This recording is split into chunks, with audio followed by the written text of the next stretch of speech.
Ito ang magiging topic natin for today. Nagkakahamunan na Marines versus Crocs. Ito po maganda ha.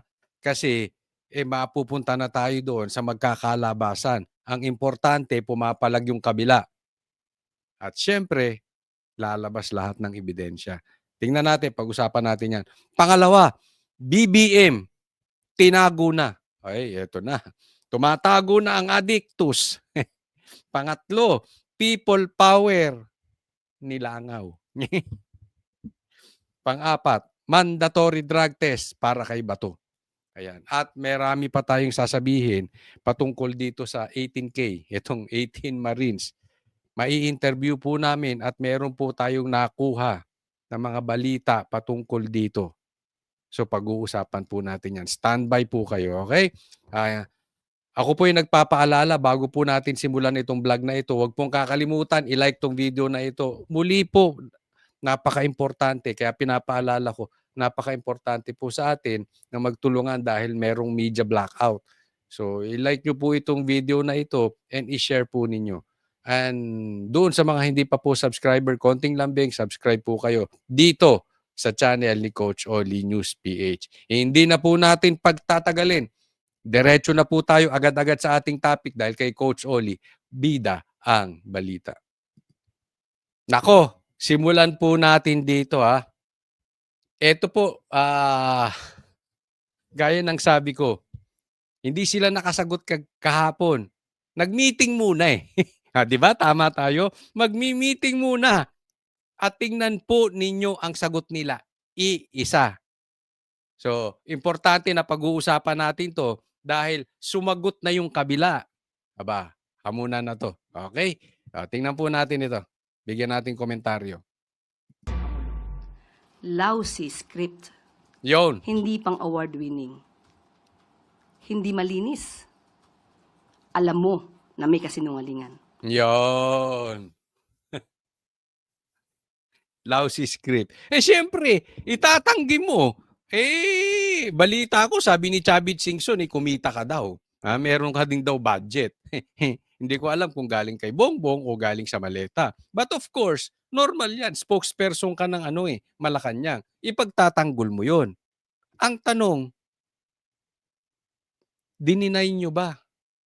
O kinontra ninyo yung pagkakabigay ng maleta? Hindi. Basta nyo lang dininay. Of course, meron bang magnanakaw na aamin? Tanungin kita, Claire. Meron bang addict na aamin? Tuloy.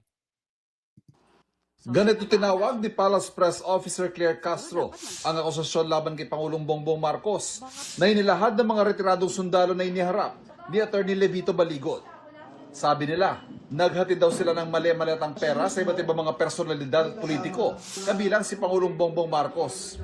Naging kasamahan daw sila ni Orly Gutesa na nagsabi sa Senado na regular umano siyang naghahatid ng pera kina dating House Speaker Martin Romualdez at dating kongresista si Saldico. Akusasyon ni Baligod, si Marcos daw ang mastermind ng lahat ng ito. Pero tanong ng palasyo kay Baligod, So, sino ba ang nasa likod nito? Siguro dapat malaman nyo kung sino ba yung may-ari ng sasakyan na siyang sumundo sa kanila matapos ang press briefing or press con nila. Di sabihin mo, di pangalanan mo kung sino yung sumundo. Di ba? Alam mo itong mga style na mga ganito, yung mga paduda. Ang tawag namin sa ganyan, paduda. Pero hindi naman papangalanan. Hindi naman tutumbukin. Para lang, mag-create lang ng duda. Paduda. Pero tatandaan natin, hanggang ngayon, hindi nila dinideny na may diniliber. Di ba yan na sinabi ko kahapon dun sa vlog ko? Una, hindi yung makasagot. Pati media, hindi nagbalita. Dapat yun, binalita muna ng media di ba? Dapat ibalita ng media yung parte nung 18 Marines. Walang balita sa mainstream. Mangilan-ngilan lang yung dun sa mga matatapang at hindi bayaran ng media. Tapos ngayon, maglalabas sila ng balita. Pero may sagot na yung kabila. Style, di ba? Number 1. Pangalawa, hindi nila i-deny. Bakit? totoo eh. Ang sasabihin lang nila, ko-questionin nila yung credibility ng Marines, ke-questionin nila yung timing nung press con, 'di ba? Oh, babanatan. Pero i-de-deny? Hindi. Bakit? Hindi nila kaya eh. Dahil pag nag-deny sila, may ilalabas na ebidensya. So, paulit-ulit na kasinungalingan. Dapat niyo siguro malaman kung sino talaga. Alamin niyo muna. Mm. At baka kayo, I believe, hindi kayo magugulat. Same people. Huwag kang paduda. Sabihin mo na. Kasi sabi, paulit-ulit na kasinungalingan. Diba? Ganyan din yung sinabi ninyo eh. Tanong ko sa inyo, di ba i-deny nyo na addict si Bongbong? Tama or tamang-tama? Pero pag sasabihin naming addict si Bongbong, anong sasabihin ninyo? Of course, paulit-ulit na kasinungalingan. Hindi nyo naman patunayan. Ang dali naman magpa-drug test. Tapos na usapan. Ngayon din, ang dali namang i-deny. Hindi kami nagpa-deliver sa bahay, hindi kami dyan nakatira, etc., etc. Hindi nyo dinideny. Same thing.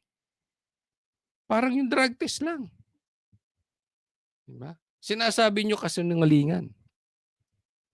Alam nyo ba ang sinasabi? Ang pinaka malabnaw na palusot, sasabihin mo lang fake news. Oo, sasabihin mo lang, fake news yan. Fake news yung sinasabi nila. So, hindi mo kailangan magpaliwanag, hindi mo dapat sabihin, hindi mo kailangan i-deny, hindi mo kailangan patunayan na hindi totoo yung sinasabi. Basta sabihin mo, fake news. Paduda, bahala na kayo mag-isip. Basta para sa amin, fake news yan. Di ba? Ganyang kalabnaw ang sagot ng palasyo. Same thing kung paano nila sinagot yung sinabi ng kanyang kapatid mismo na adik si Bongbong Marcos. Di ba? Malabnaw. Sabaw. Hahayaan daw ng Malacanang ang mga nararapat na ahensya ng gobyerno na umaksyon laban sa anilay fake news. Nandiyan ang NBI. Yung sabi ko, fake news na naman di ba? So ito, mananakot sila. Hindi na binabalita ng mainstream media, ha? Kayo mga vloggers, manahimik kayo. Kasi, andyan ang NBI. Kayo ang mga Marines, mabakla kayo. Maduwag kayo. Bakit? Andyan ang NBI. Di ba? Ito, pananakot na ito, chilling effect to gagawin nila. Anong sinabi niya? Ano sabi ko sa inyo? Hindi nila i-deny. Sasabihin lang fake news. Tandaan nyo yan parati. Pag hindi nila kaya i-counter, sasabihin fake news. Kasi kung kaya nila i-counter, pwede niya sabihin fake news kasi ito yun. No? Nakita nyo may mga lumalabas na may mga pictures na may mga bag? Hindi ko po pinost yun. Bakit? Alam ko fake news eh. Hindi po. Kaya kay Coach Oli, umasa kayo, totoo balita. 'Di ba? Yung mga biktima raw ng may mga bag, alam ko kitang-kita naman AI eh. Hindi ako papadulog. So dito kay Coach Oli, tama 'yan. Hindi tayo sa mga ganyang fake news. But anyway, pwede mo naman sabihin fake news 'yan kasi ito totoo. Pero pag sinabi lang fake news, wala naman. Wala. Malabnaw. Meron andyan ng NBI. Nandiyan ang PNP. Diyan ang PNP. Dapat malaman nila to. Obligasyon nila na kasuhan ang mga nagpapakalat ng fake news. Dapat pa ba silang utusan? Hindi po. Obligasyon ng NBI, PNP, DOJ. Ayun. So, ibig sabihin, dadating. Darating. Asahan ninyo. Kakasuhan. Bakit? Dahil fake news. Tanong, dininay ba nila? Hindi. Pinatunayan ba nila hindi totoong nag-deliver kay Bongbong Marcos sa bahay niya mismo sa Forbes at sa bahay niya sa Paway, sa Ilocos Norte? Hindi. Anong sabi? Fake news. Obligasyon nyo yan. DOJ, NBI, police, kasuhan tong mga to. So ano? Parang ano sinabi? Ganito kasimple yan. Ganito yung pagkaka-explain ni Claire. Hindi lang niya diniretso. Hindi namin kayang ipaliwanag. Pero kakasuhan namin kayo. Kaya tumigil kayong lahat. Kontrolado na namin ng media, kayo na lang maiingay. Ganun. Parang ganun. Sinasabi nitong aling to. Nasa Paras press briefing si MMDA General Manager at dating PNP Chief Nicolas Torre III na pinangalanan din sa mga paglalahad ng mga retiradong sundalo. Kasama raw siya sa isang pulong ni Romualdez, Ko at mga taga-ICC. Allow me please to reserve my comments regarding that matter kasi hindi nga natin alam kung yan ay kaya nilang isubstantiate at tataasan nila ng kamay para sila ay mag-subscribe dyan. Baka mamaya at the end of the day sasabihin joke only yan eh. Kita mo, nagpatawa pa. Dinamay pa. Kasalanan na naman. Itong matandang ito. Papaluin ko yung ulo ko. Kukonsume ko sa mga ganitong tao. Basta sabihin, joke only. So sino na naman pinapatamahan? Si PRRD. Pambihira, kayo nakatanggap ng maleta. Ibabaling nyo na naman kay Duterte, mga animal kayo.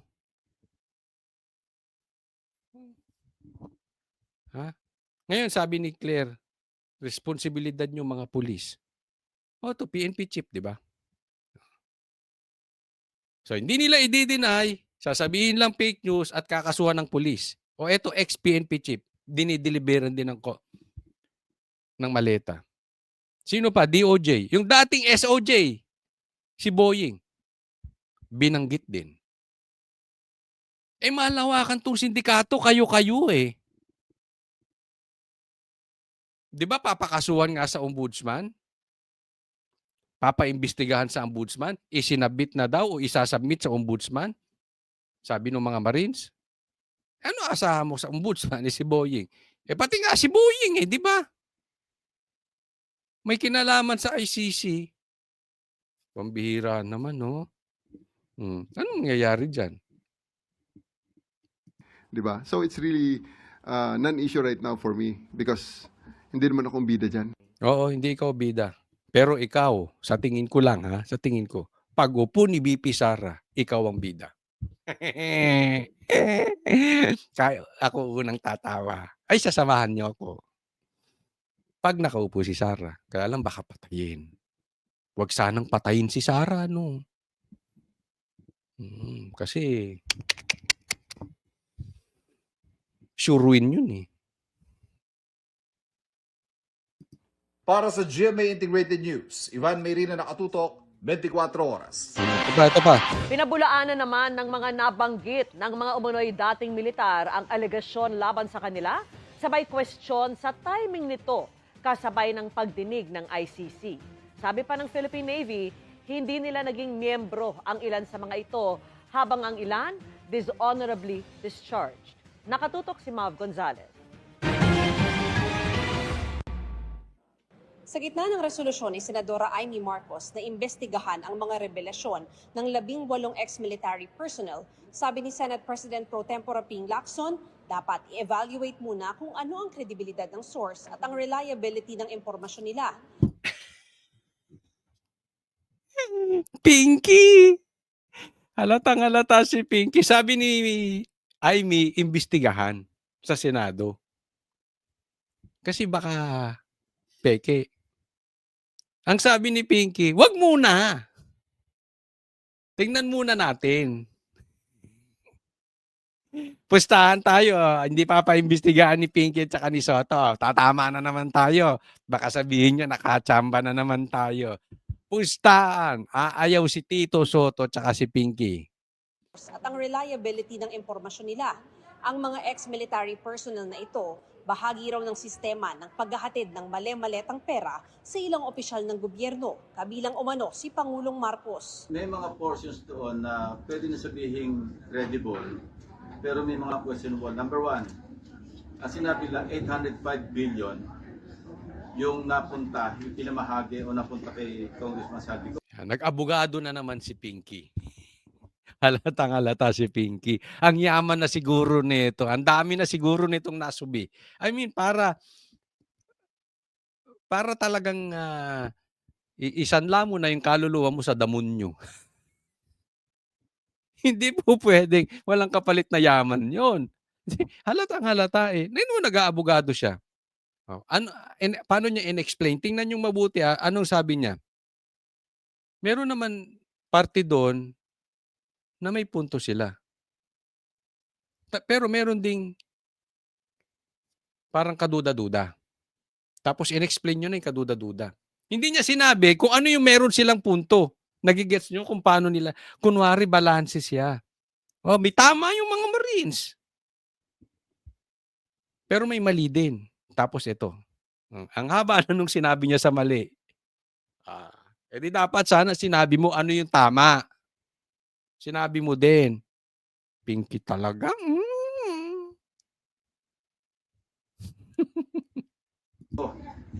Well, from 2023 to 2025, ang total amount ng flood control projects, 1.13 trillion.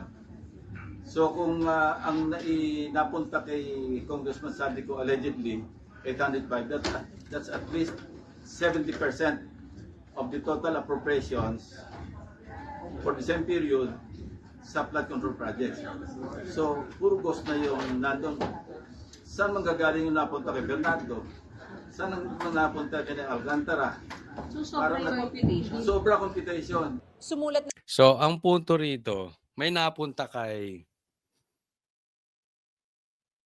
800 billion. So, nasa 1.1 trillion yung pera ang nawawala. Parang ganon. Yung budget. 800 napunta na agad kay Sandro, kay Charis. So, ibig sabihin, 70% napunta sa kanya. Paano yung iba? In short, hindi tatali. I really don't know kung paano nyo kinompute yan. Di ba? Pero alam nyo, madali naman kasing kumuha ng pera kung saan eh. Una, ito hindi aking opinion lang hindi naman tayo eksperto rito. Pero they can print money if they want to. Naisip nyo ba yon? Hindi nyo ba napapansin kaya posibleng pagka nag-print ka ng print ng pera, babagsak ang ekonomiya? Pwede yun. Hindi ko sinasabing yan yung nangyari. Ang sinasabi ko posible. Diba? Kasi ang punto niya hindi nagtali. Hindi naman natin alam. Baka may nag-donate. Diba? O kung saan man. But in short, dapat pabulaanan na hindi talaga na-deliver. Ang punto lang natin, iimbestigahan nga, Lacson. Di para magkaalaman kung totoo yung sinasabi ng Marines. Bakit lumalabas kang nag-aabogado kay Bongbong? Meron ka na agad conclusion. Senador ka. So kung kayo ang mag-iimbestiga, dapat you will appear hindi bias. You will appear fair. Wala kang pinapanigan. As early as now. Parang abogado ka nung mga magnanakaw agad-agad. Ba't hindi ba kayo bukas sa investigasyon? Hindi, ako nagtataka lang sa inyo ni Tito Soto. Bakit pagdating sa investigasyon, talagang stop agad. Stop! Huwag tayong padalos. Kasi yun ang suggestion ni Amy, huwag imbestigahan ito, huwag padalos-dalos. rin daw si Lacson sa Philippine Navy, Army at LTO para alamin ang pagkakakilanlan ng mga nagpakilalang dating military personnel. May initial information from Philippine Navy na yung iba dishonorably discharged. A number of them were never members of the Philippine Navy. Yun. Okay. Ito. Ano sinabi ko sa vlog ko kahapon, dun sa mga nakapanood. Kung hindi kayo nakapanood, ako'y naglalambing sa inyo. Panuorin nyo yung para masundan po ninyo. Na-vlog ko yan kahapon, anong sasabihin? Kasi tahimik ang media, tahimik yung mga magnanakaw, tahimik yung mga the likes of Lacson. Nag-meeting. Anong sabi ko? Magmi-meeting muna yan, tapos ang sasabihin nila, isa lang. Pansin nyo, iisa sinasabi nila. Yung mga excuses nila iisa. Anong sinasabi ngayon? Anong binanggit ko kahapon sa vlog ko? Sisirain yung credibility ng Marines. Pero, Hindi nila papatunayan na hindi nag-deliver kay Bongbong Marcos, hindi nila papatunayan na hindi nag-deliver kay Tambi. Sisiraan lang yung Marines. Ano sinasabi ngayon? Yung iba dyan, parang hindi daw member ng Marines. Yung iba daw dyan ay parang na-dismiss. Huwag kayong mag-alala. Kasi i-interviewin ito bukas. Ha? Bukas ng Banateros sa SMNI. Itong mga Marines. At itatanong natin lahat yan. Okay? So, pero ang punto rito, kung hindi ba sila Marines, yung iba dyan hindi talaga Marines, yung iba lang ang Marines. Tapos sasabihin ninyo na yung iba ay na-dismiss or kung ano man ang tawag nyo ron. Hindi ba sila pwedeng mag-deliver talaga ng mali-maleta, linggo-linggo, 3 times a week ng maleta kay Bongbong at saka kay Tambi? Di ba? Ano ngayon? O halimbawa na lang, mamamatay tao yung 18 Marines na yun. Hindi ko sinasabing ganun. For example purposes only. For discussion purposes lang. Pagpalagay natin yung mga Marines rapists.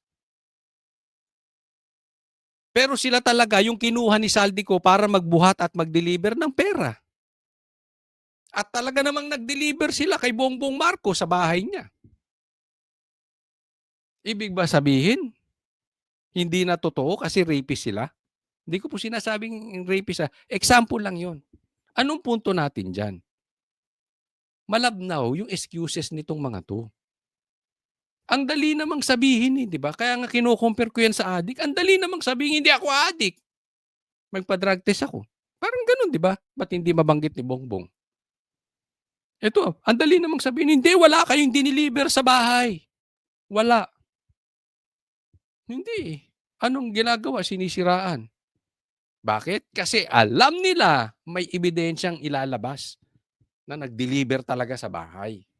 Ayaw nila dalin doon. Dahil pag sinabi nilang hindi nag-deliver, maglalabas yung Marines. Marami pang kasunod na lalabas eh. Dadalhin nila doon sa kasamaan ng Marines. Gigets nyo? Yan si Pinky Lacson. Nag-abogado na sa kabila. Doon sa mga magnanakaw. So doon pa lang, makukwestiyon natin yung credibility ng source. If true, Pagkatapos ng verification, pwede raw paharapin sa Senado ang mga ito. Nagsabi na ang Philippine Navy na hindi kailanman naging miyembro ng Philippine Marines o Philippine Navy ang 4 sa mga Yung 4 hindi naging member ng Marines. 18 yon. Do the math. May 14 pa. So 14 yung Marines. Hello? Babaw ha? lumabas na ex-military personnel. Karamihan din daw sa mga ito ay na-dishonorably discharged. Ayan, na dishonorably discharged. Ano ngayon? Kung sila talaga nag-deliver, anong gagawin natin? Nakita nila nag-deliver, anong gagawin natin? Mula sa serbisyo, habang ang ilan naman ay nakapagretiro ng maayos. Yung iba, nakapagretiro ng maayos. Ano masasabi nyo? 18 yan eh. Yung mga nagretiro ng maayos, yun din ang sinasabi. Nag-deliver siya sa bahay ng adik na yan. Pero hirit ni Lacson, tila kahina-hinala ang timing nila.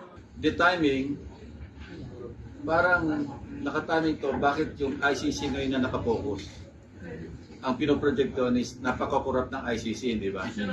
Dahil nilagyan ng $2 million allegedly through former Senator Trillanes. I mean, suspect. Yeah, kasi timing ng ICC confirmation of charges. Alam nyo, ito sa akin eh. Ano ngayon? Diba? Hindi ko sinasabing tiniming talaga nila. Again, for discussion purposes. Ano ngayon kung tiniming? Diba? Dati namang sinabi na ni Saldico eh. Sinabi rin ni Gutesa. Yung sinasabi ngayon ng ex-Marines, pinatunayan lang yung sinabi ni Saldico. At sinabi rin ni Gutesa na member din na kasama nilang nagdi-deliver ng pera na Marines din. Oh. So ano ngayon kung itiniming, 'di ba? So be it. But still, ang nakaw, nakaw. Whether kailan mo i-announce. Hmm. Ang timing din, yung ngayon, yung February 25, yung EDSA, 40th anniversary ng EDSA. So ano yung, sa akin kung ako yung mukhang merong political color, not just political color, mukhang merong destabilization na aspect. Mariin namang itinanggi ni dating Dito muna tayo kay Lacson. Sa kanya daw, merong political color. Pero tatandaan mo, 24 kayong senador. At may gusto na mga senador imbestigahan. So, may political color o wala, edi imbestigahan nyo. Hindi naman ikaw lang ang senador eh. Di ba? And alam naman natin, anong political color mo? Lahat ng investigasyon patungkol sa ghost projects at sa maleta, haharangin nyo ni Tito Soto. Kung hindi nyo maharang ng todo, you delay. Tingnan nyo kung tama yung sinasabi ko. You observe Pinky Lacson and Tito Soto. Kung gugustuhin nila any kind of investigation or bago sila pumayag, laging may resistance. Mukhang merong destabilization na aspect. Mariin namang itinanggi ni dating Senador Trillanes na tumanggap siya ng $2 million o anumang halaga mula kay Ko para sa investigasyon ng ICC o anumang pakay. Gusto lang daw nitong i-discredit ang ICC proceedings laban kay dating Pangulong Duterte. Didemanda niya si Levy Baligod, Mike Defensor, Jason Sa at yung 18 ex-soldiers. Gawin mo. Ako sa totoo, ipapaliwanag ko sa inyo bakit gusto kong gawin niya yan. Sige, gawin mo. Sampahan niya raw ng kasong cyber libel sina Levy Baligod, Mike Defensor, ang 18 dating sundalo at lahat ng nagpapakalat ng kasinungalingang ito. Alam mo, bakla ka kung mananakot ka lang. Dapat yan, ginagawa mo bago ka mananakot. Pero kung hindi mo magagawa, bakla ka. Sinasabi ko na sa iyo. Demanda mo. At kung may inutusan daw siya para kontakin ang mga police official at politiko para ma-interview ng ICC, ano naman aniya ang mali doon? Nag-react na rin ang ilang mambabatas na nabanggit kaugnay ng issue. I will not dignify a tall story allegation. Ang nakakatawa ron, baka hanapin sa akin ng kasama ko yung tipong maleta. Corny mo. Sa tingin mo. Ako, sa tingin ko lang, sangayon kaya ang asawa niya sa stand niya ngayon. I don't know. Nagpapatawa si Tito Soto. Balik ka ng Itbulaga. Baka hanapin sa akin ng kasama ko yung tipong maleta. It's all BS. Unassign nga present themselves as National Marites Council. Ayan. Ano sinasabi nila? Yung mga maiingay sa Kongreso, sila yung nakakatanggap ng maleta. Let me repeat kasi kailangan madiinan. Yung mga maiingay, yan ang nakakatanggap ng maleta. Kasi kada hearing, kada buka ng bibig, pera. Daig pa nito mga pokpok eh. Yung mga pokpok, bubuka, ikita. Ito bubuka rin eh. Kaya lang bibig. Kada buka ng bibig nito, kita. So kung may pokpok, pokpok din to mga to. Yung mga ex-Marines nagsabi niya, Dilulutawag sa mga ganyan.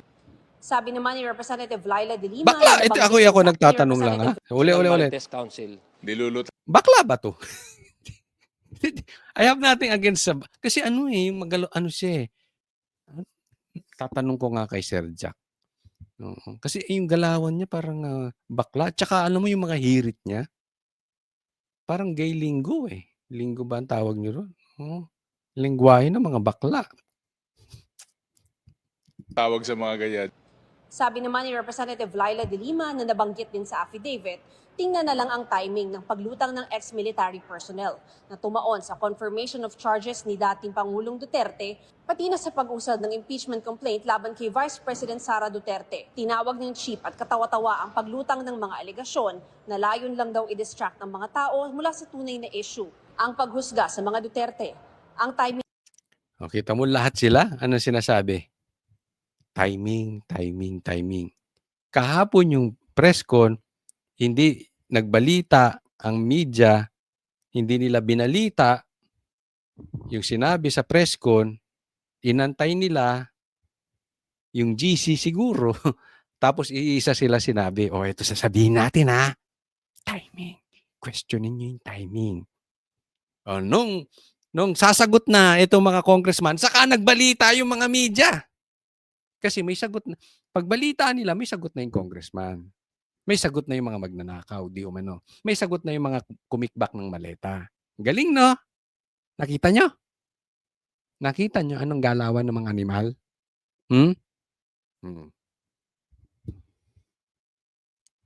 Parang sinasabi mo, pagbibintangan kita, De Lima, ikaw, De Lima, mahilig ka sa driver. Nangunguha ka ng driver. Kunwari lang yan, kunwari lang. Lagyan natin sa picture ni De Lima. Nangunguha ka ng driver. Kunwari lang ito, for example purposes. Hindi mo itatanggi. O kunwari si Bongbong, adik ka Bongbong, adik. Hindi mo itatanggi. Sasagutin mo lang ako, timing. Yung timing ng pagsasalita mo, questionable. Anong iisipin natin? Eh di nangunguha nga ng driver si De Lima. Ano iisipin natin? Di adik nga si Bongbong, parang ganun. Di ba? Wala kayong masabi kung hindi timing. Yan ang umikot sa GC ninyo. Malamang. O ito, ganito natin sasagutin. Timing. Kaya kayo nakasagot ngayon. Pansinin nyo, yung media laging delayed magbalita. Sila delayed din mag-react. Pag nag-react pa, iisa sasabihin. Halata, no? O, next, ito. Tingnan natin. Nako, eto. Nagkahamunan na.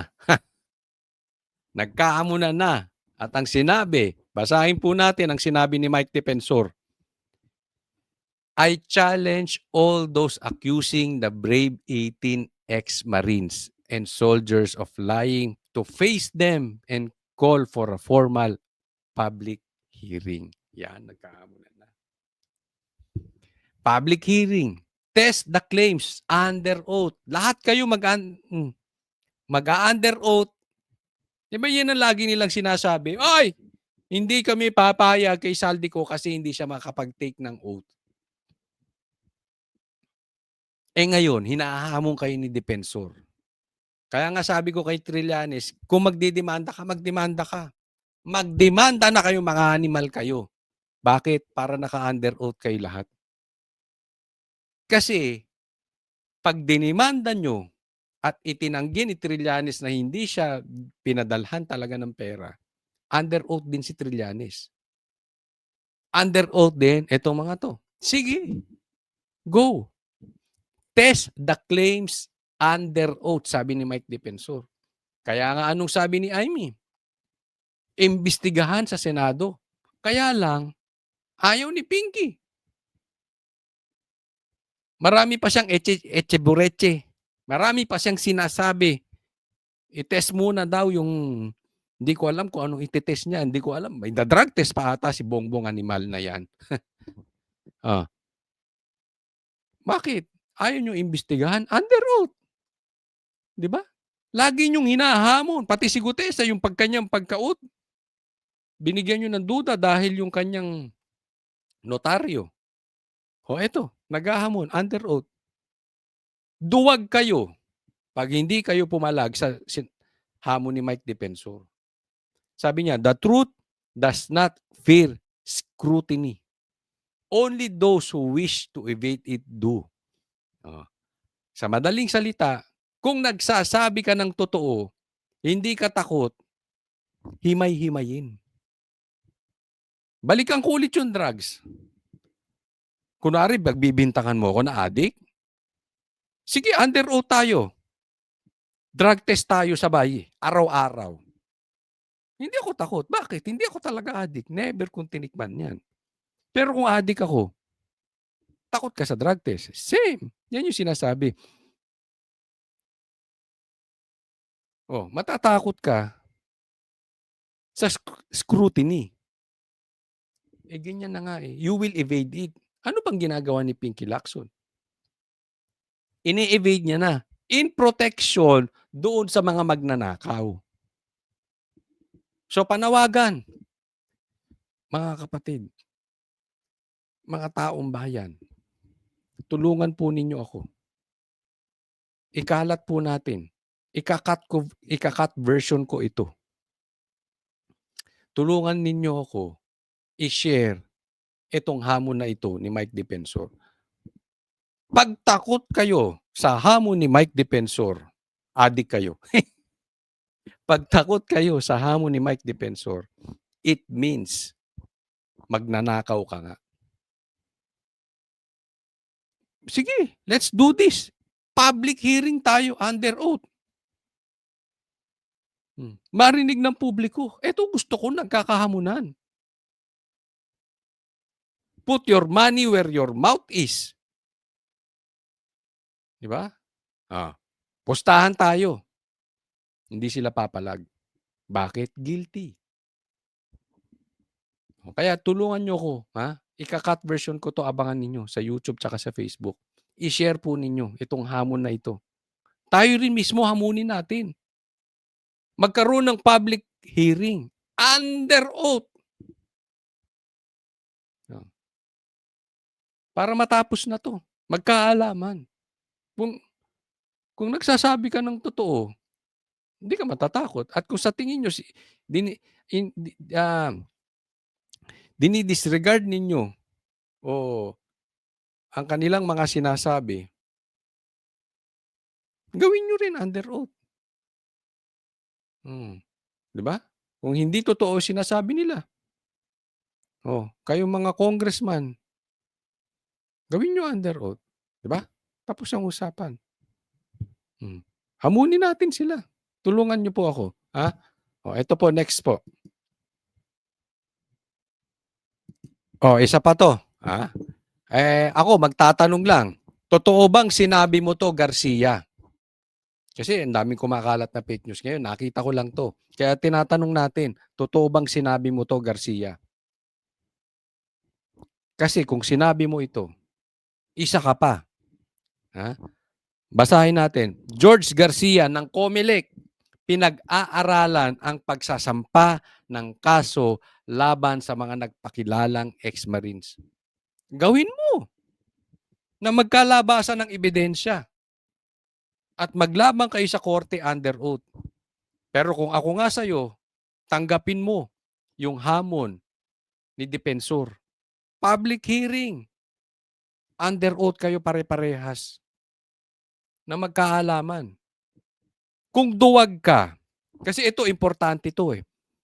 This is very, very important. More than anything else. Bakit? Kasi COMELEC to. At may mga nanalo like the likes of Bam Aquino, Kiko Pangilinan, Tito Soto, sila Pinky Lacson, wala sa survey. Lalong-lalo na ito si Kiko at saka si Bam. Wala sa survey, biglang nanalo. Nag-number 2 pa. Kaya importante na sinasabi, ito'y tumanggap ng mali-maleta. So, malaki ang posibilidad na ang mga nangunguna o ang nakaupo sa atin ngayon na liderato, hindi talaga na panalo. Hindi nyo binoto. Hindi binoto ng Pilipino. Binoto lang ni Garcia. Malaking posibilidad po yun. Unless patunayan ni Garcia.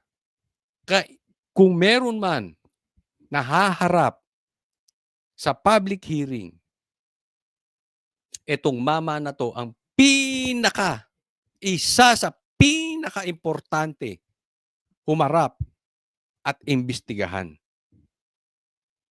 Dahil nakakatakot po yan. Senador, uupo 6 na taon, hindi naman nanalo. Congressman, uupo, hindi naman nanalo. Alisin na natin ang botohan. Baka sa 2028, eto pa rin animal ang nakaupo. Tapos hindi niya papatunayan na hindi siya tumanggap ng pera. Bay, delikado yun. Magkakaproblema tayo dahil ang tiwala ng taong bayan sa eleksyon mawawala. Hindi na masusunod ng taong bayan.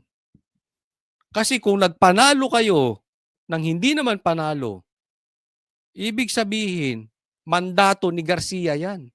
Hindi yan mandato na ng taong bayan. Kaya kung totoo itong sinasabi mo, sige, tuluyan mo, magdemanda ka. Better yet, kung hindi man yan totoo, magkaroon kayo ng public trial. Sumama ka, huwag kang duwag. Patunayan mo na hindi ka tumanggap ng maleta. Otherwise, yung mga binanggit ko, lalo na yung wala sa survey, tapos biglang nanalo, biglang nag-number 2 pa, peke ang pagkapanalo. It's only because of Garcia. Kung maduduwag tong tao na to, ang tanong, sige ilagay nyo sa comment section, duwag ba to? Lalaban ba to? Si Comelec Garcia. Next po. Ito si Holy Claire. Laging parang tama ito. Sige, pag-usapan natin to kasi binakbakan na naman si Sara. Walang niya. Ang problema natin, ghost projects. Ang gusto mong pag-usapan si Sara. Sige, pag-usapan natin. Type mo eh. Isip, ito ang payo ng palasyo sa mga umano'y inuuna ang politika at pagpwesto para sa 2028 elections. Baka raw kasi hindi pumasa sa kwalifikasyon ng Pangulo na isang ekonomista at marunong tumugon sa batayang pangangailangan ng publiko. At mga tao dapat na leader ay hindi inuuna ang politika kundi kung paano paunlarin ang bansa. Hindi kaya kinikilabutan. Wala na kayong pakiramdam. Wala namang kaluluwa ito. Parang hindi ba siya naalibadbaran sa mga sinasabi niya? Sabi niya inuuna pa politika, pambihira. Kauupo pa lang ni Bongbong Marcos, pinulitikan niyo na si Sara. Pinulitikan na nung amo mo. Tapos sasabihin mo pa, ang iisipin, kakaunlad ng bayan, pambihira. Nagtaasan ang presyo ng bilihin, nagbaha-baha dahil sa ghost projects, tapos tumatanggap ng maleta si Bongbong. Ikaw pa may ganang magsalita ng ganyan? So sa mga... Ano kaya tingin nyo dito kay Claire? Sige nga, may pakilagay sa comment section. Hindi na kaya tinatablan to ng hiya? nangunguna o inuuna ang pamumulitika sa ngayon, mag-isip-isip at baka hindi kayo qualified. Matapos sabihin ni Pangulong Bongbong Marcos na mayroon ng nilalapitan at naiisip ang administrasyon bilang potensyal na presidential bet, humirit ang Malacanang na bakas ang diplomasya kay PBBM sa latest engagements nito kasama ang mga dating katunggali sa pagkapresidente. Pink socks, Pacquiao memorabilia, pagpapakita ng pagkakaisa at pagtutulungan kahit anong kulay ka pa. Yun. So pinuntahan niya si Lenny, pinuntahan niya si Pacquiao. Ang galing ni Sara, no? Ganyang kalakas ang Duterte. Bakit? Ay, alam mo, ngayon ko lang natanto na grabe ang Duterte, nagpapakain ng tae. Pasensya na sa mga kumakain, nagpapakain ng suka. Pinakain niya si Bongbong ng suka, di ba? Galit na galit siya dyan kay Lenny. Nag-declare lang si Lenny, bigla niyang pinuntahan, si Sara, bigla niyang pinuntahan si Lenny. Nag-declare lang si Sara, bigla naman siya nagpunta kay Isko. Nag-declare lang si Sara, nagpunta naman siya kay Pacquiao. Ang lupit. Kinain mo lahat ng suka mo. Pero yan ang style ni Bongbong. Makiki-unity. Kasi hindi niya kayang manalo ng on his own. Tapos, pag hindi ka na kailangan, gagawin kang parang basura. Pero may tanong ako. Kasi dati pa yan. Nasaan na si Bongbong Marcos? Tinago na. Tinago niyo si Bongbong. Ang laki nung bintang sa kanya. Ang laki nung paratang sa kanya. Pero si Claire na naman ang sumasagot. Tinago niyo si Bongbong? Or tinago niya na yung maleta? Busy siya kung saan niya itatago yung mga pera. Baka kung kani-kanino ipapangalan, baka yung mga properties niya, ililipat ng pangalan, hindi natin alam. Bigla na namang nawala. Ay, naku, Claire. Tinago na o tumago na si Bongbong Marcos. Sa pagkikita ni na Pangulong Marcos Jr. at Mayor Leni Robredo sa Naga City at sa pagkilala sa ambag ni former Senator Manny Pacquiao sa larangan ng sports, ipinamalas ng tatlong leader na kahit Nagbabasa, no? Sino sumulat niyan? Si Lisa.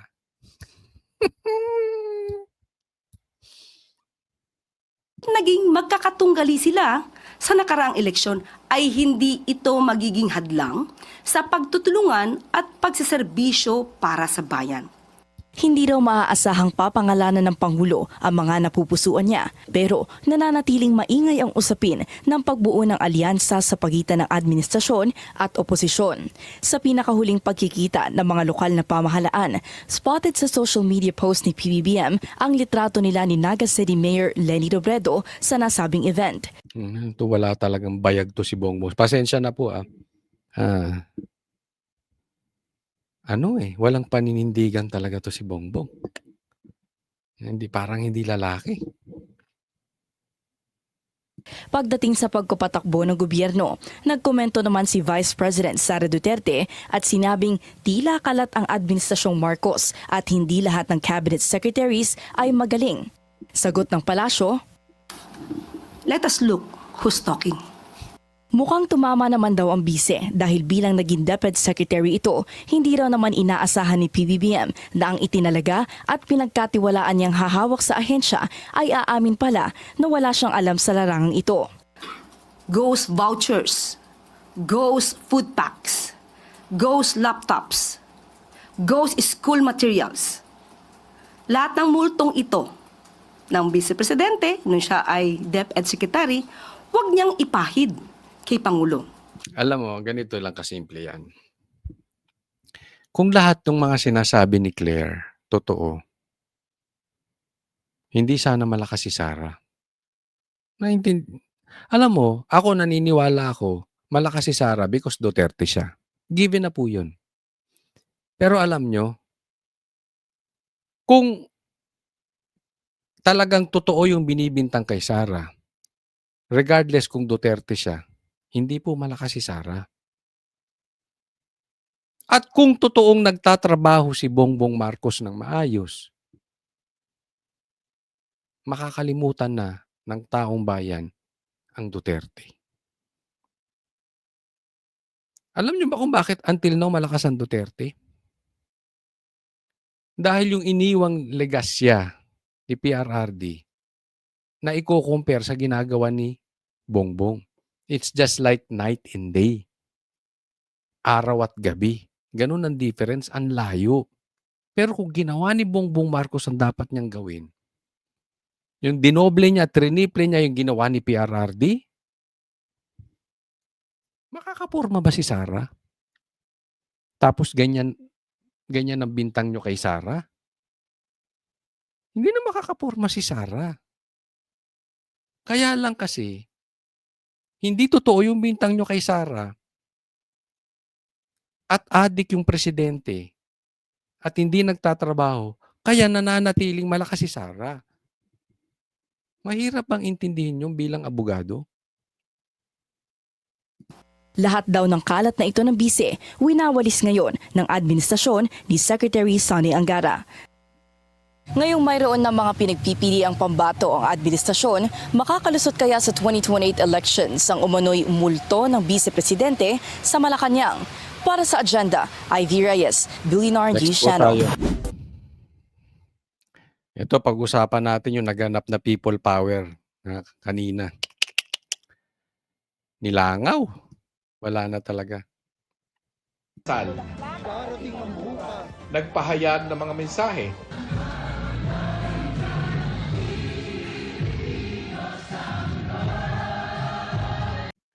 Dito mo makikita, laos na talaga dilaw. Kung malakas ang dilaw, puno yan. Holiday po ngayon. Puno yan. Diba? Langaw, oh. Kasi kung maraming tao yan, magyayabang tong mga to. Ipapakita nila yung drone shot. Papakita nila marami. Eh parang, kung ano yung nakikita nyo ngayon sa TV, sila-sila na lang yun. At umawit ng mga kantang makabayan. Ito bang apo ni Aquino? Ano bang nagawa nito? Hindi, baka ako hindi ko naman siya pinagbibintangan pero baka mamaya madawit ito doon sa mga ginagawa ng mga congressman na nangingidnap ng bata dinadala sa bundok. Wala pa naman kasing nagagawa ito eh. 'Di ba? Ganyan yung mga yan mahilig makipaglaban, tapos makakalaman natin magiging congressman, tapos naging congressman, lalabas. Nangingidnap lang pala ng bata na dinadala sa bundok. Nag-aabusado lang ng mga bata dinadala sa bundok. 'Di ba may marami ng kasong ganyan? Oh, sino bang na-i-involve sa ganun?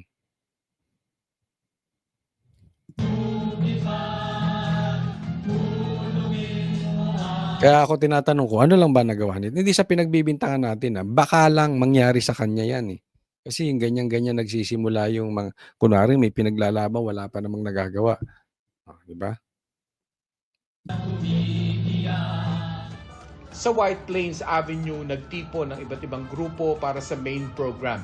Sana Yan na yung tao na yan. mapagnilayan natin kung paano tayo umabot dito, pero mas mahalaga pa po dyan, pag-isipan po natin kung paano tayo magiging parte ng solusyon sa issue ng korupsyon, sa issue ng pang-aabuso sa karapatang pantao. Yan sasabi niya. Paano tayo napunta rito? At paano tayo isip ng solusyon? Ano solusyon ginagawa nyo? Kinakain nyo, suka nyo? Kayo ang nagpatalsik sa Marcos.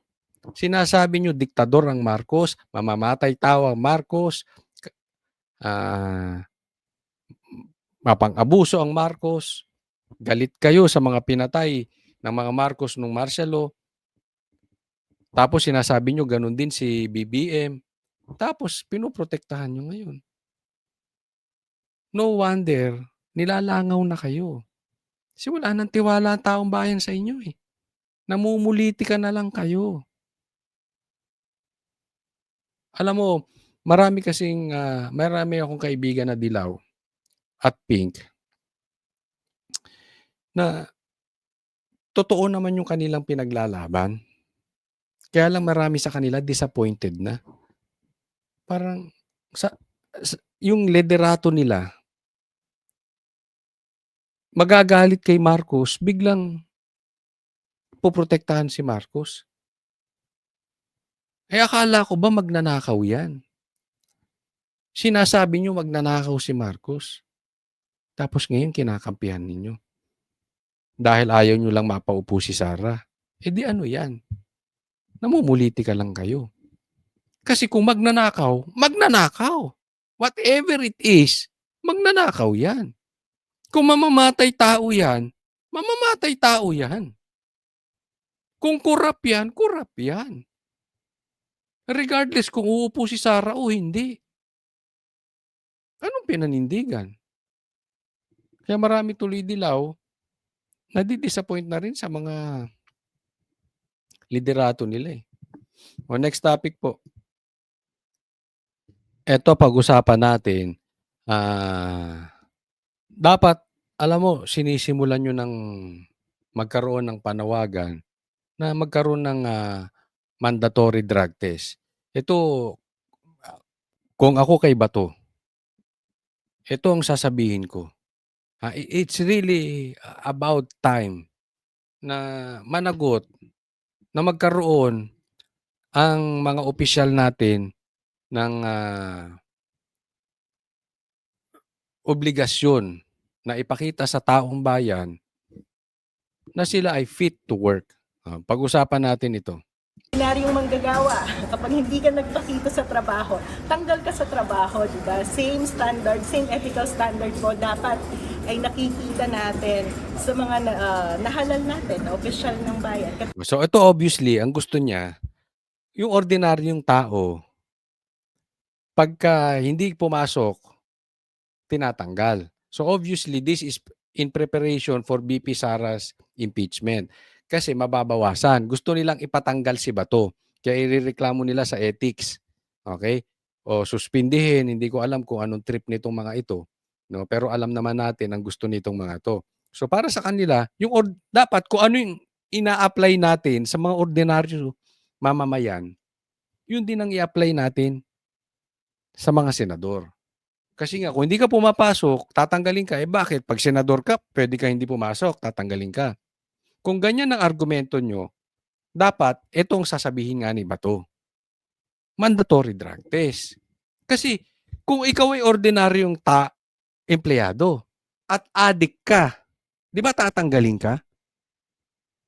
Isipin mo, driver ka ng truck, addict ka. Driver ka ng bus, addict ka. Manager ka ng isang kumpanya, pumapasok ka addict, nagngingiwi ka. Di ba dapat tanggalin ka? Tama or tama-tama? Kasi hindi natin pwedeng sundan yung argumento mong yun. Kasi kung susundan natin yan, di dapat magkaroon din tayo ng mandatory drug test. Sasabihin nyo, wala sa batas. Wala din sa batas yan eh. Nagagawa naman niya trabaho niya eh. Sa katunayan nga, maraming senador. Absent ng absent eh. Maraming congressman, absent ng absent.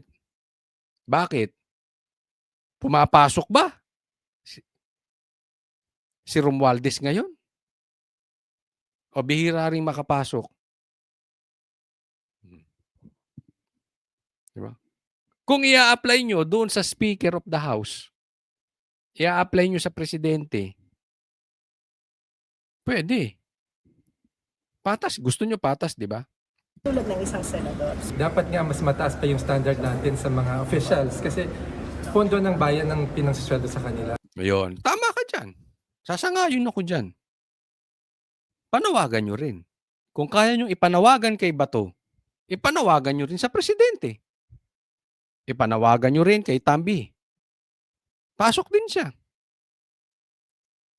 Drug test din. Si Bongbong. Si Marcos din. Si Sandro. Panawagan nyo rin drug test. Diba? Dapat mas mataas ang standard. Kasi tatay mo, presidente. Pinsan mo, Speaker of the House. Ex-Speaker of the House.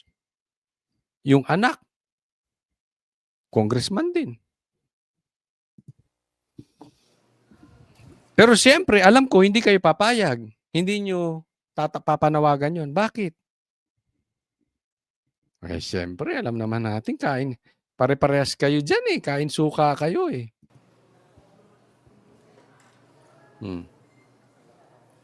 Ano na? Mayroon ba rekomendasyon ng Ano ba? grupo kung anong dapat gawin o ipato na parusa para kay De La Rosa? Siyempre, pinapasaubaya nila sa Senate Ethics Committee, ano ba yung pwedeng maging sanction, ano yung pwedeng kaparusahan kay Senator De La Rosa sa patuloy niyang pag-absent, kaya nga na sinabi ko simula pa noong November. Pero nung tinanong si Professor Magno, ano yung tingin nila na pwedeng maging parusa, isa is yung suspindihin yung pagtanggap niya ng sweldo habang hindi nga siya nagpapakita sa Senado at hindi niya na-perform yung kanyang function. At isa pa ay pwede rin daw sanang suspindihin yung operasyon nung kanyang buong opisina. Ang Yan. sabi ni Professor Magno, hindi raw dapat kinukonsinti ng Senado ang matagal ng pag-absent ng kahit sinong senador. Narito. Alam mo, ganito kasimple yan. Ang gusto nila mangyari, suspindihin o tanggalin yung sahod ni Bato at tanggalin din yung opisina ni Bato. Teka muna. ang paliwanag nila dito, nagagawa naman ng opisina ni Bato yung kanyang trabaho. Hindi ko pinagtatanggol si Bato, ha. Kung mapapatunayan ninyo na talagang dapat at nasa batas na tanggalan ng sahod si Bato at dapat tanggalin siya bilang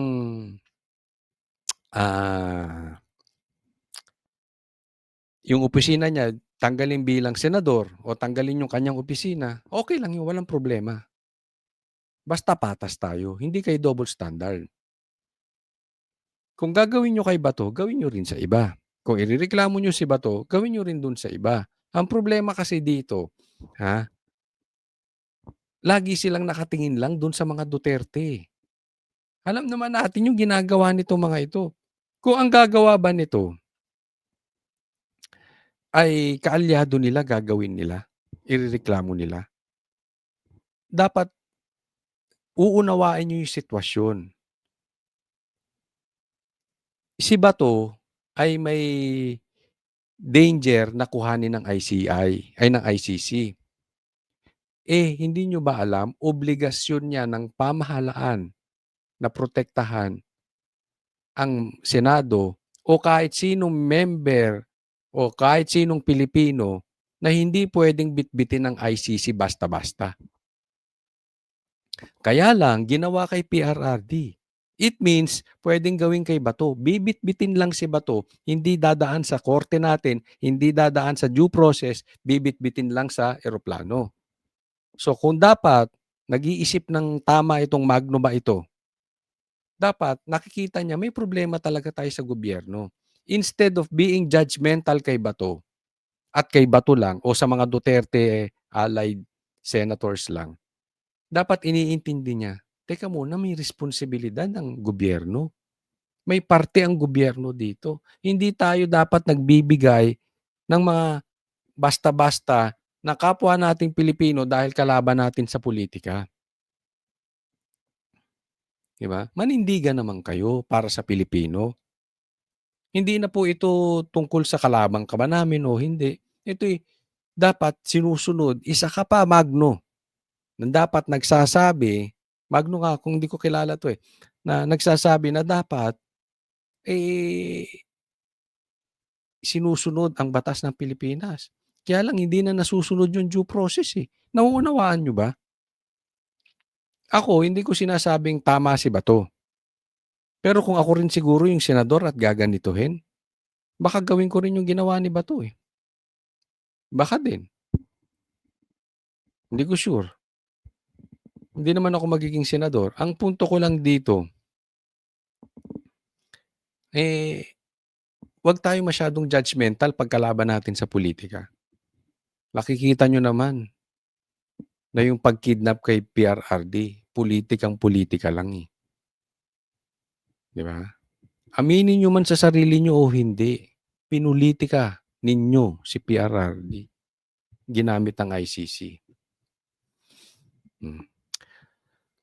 Nagpapaalala lang po, wag pong kakalimutan na i-like nyo po tong video na ito at sana doon sa mga hindi pa po subscribe po kayo. Maraming salamat po sa mga manunood and sana po i-share po ninyo tong video na ito. Lalong-lalo na yung patungkol sa Marines dahil hindi po nabibigyan ng tamang exposure sa media. Talagang hinaharang. So tulungan lang po tayo. Maraming salamat po. God bless everyone.